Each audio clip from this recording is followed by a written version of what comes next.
નમસ્કાર ખેડૂત મિત્રો, હું ઉદય ઠુમર ઓએસએસ લિમિટેડ વતીથી આપ સર્વે ખેડૂત મિત્રોનું હાર્દિક સ્વાગત કરું છું. આજે આપણે આવે છે દેવભૂમિ દ્વારકા જિલ્લાની અંદર ખંભાળિયા તાલુકાના કુવાડિયા ગામની અંદર કે જ્યાં આપણે એક સિસગ્રો ઓએસએસ લિમિટેડની સિસગ્રો પ્રોડક્ટનું આપણે સીડ ટ્રીટમેન્ટની અંદર જે આપણે ડેમોન્સ્ટ્રેશન કરેલું હતું. તો આપણે મળીએ આપણા ડીલર મિત્રોને કે જેમને આપણે લાઈવ આપણી સામે દેખાય છે કે શું બંનેની અંદર વેરિએશન છે. તો આપણે એમને પાસેથી જ સાંભળીએ.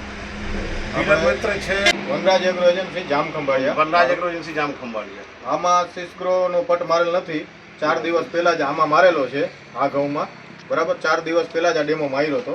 અને આ પાછળથી ઉગી ગયા, આ વહેલા ઉગી ગયા 1 દિવસ, અને આ મોડા ઉગી ગયા, એની પાછળ ઉગી ગયા. અને આનો બહુ ઉગાવો સારો થયો છે અને કલરમાં ડિફરન્સ છે. એ આપણે જોઈ શકાય છે ડેમો ઉપરથી કે આ પટ મારેલો છે, આ પટ માર્યા વગર છે. અને બીજું, સિસગ્રો અમે મગફળીના પાકમાં તથા કપાસ મગફળીમાં સારું રિઝલ્ટ મળ્યું છે. ફ્લાવરિંગમાં ખોટું આપણે ગ્રોથ નથી કરતી, વધારેનો ગ્રોથ નથી થતો, અને ફ્લાવરિંગમાં સારું છે. અને જે છેલ્લે બેબડીનો ને ભરાવાનું હોય છે ને, જે બેબડી રહી જાય છે ને એમાં રહેતી નથી. દાણો સારો ભરાય છે, જેથી કરીને ઉત્પાદન વીઘે 5 મણનું વધી ગયું છે આ વખતે. हमें बीजो डिफरेंस है कि ग्रोनो जो ट्रीटेड છે સીડ કટ મારેલો છે અને આની હાઈટ બી વધી ગઈ છે. આની હાઈટ પણ ઓછી છે. વેજીટેટિવ પાછું બધામાં હાલે છે, જીરુમાં, ચણામાં, ઘઉંમાં, ધાણામાં. શિયાળુ ક્રોપ પણ ગમે એ વાવવું હોય, તમે રાજમાં વાવો, વટાણા વાવો, આખી અલગ જ છે. કે આ વર્ધકમાં કામ નથી કરતું, બીજામાં કામ કરે છે. આનો કલર તમે જોઈ શકો છો, કલરમાં ડિફરન્સ છે ઘણો. આની ફૂટે વધારે છે અને દાણા બધાને ગણીને જ નાખ્યા છે.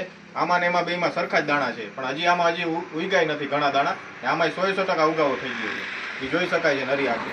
જે ઉપર દાણો પડ્યો છે ને એ ઉગી ગયો. 25 સિસગ્રો સ્પ્રે में भी વાપરી શકો, સ્પ્રેમાં પણ વાપરી શકાય. 25 से 30 દિવસ में, 25-30 દિવસ 55 દિવસ में. હા, કોઈ પણ સ્ટેજે વાપરી શકાય.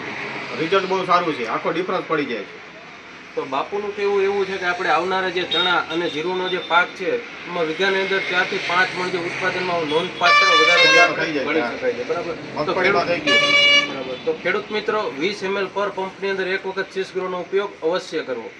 ધન્યવાદ. થેન્ક યુ બાપુ દિલજીત સિંહ જાડેજા, ખૂબ ખૂબ આભાર.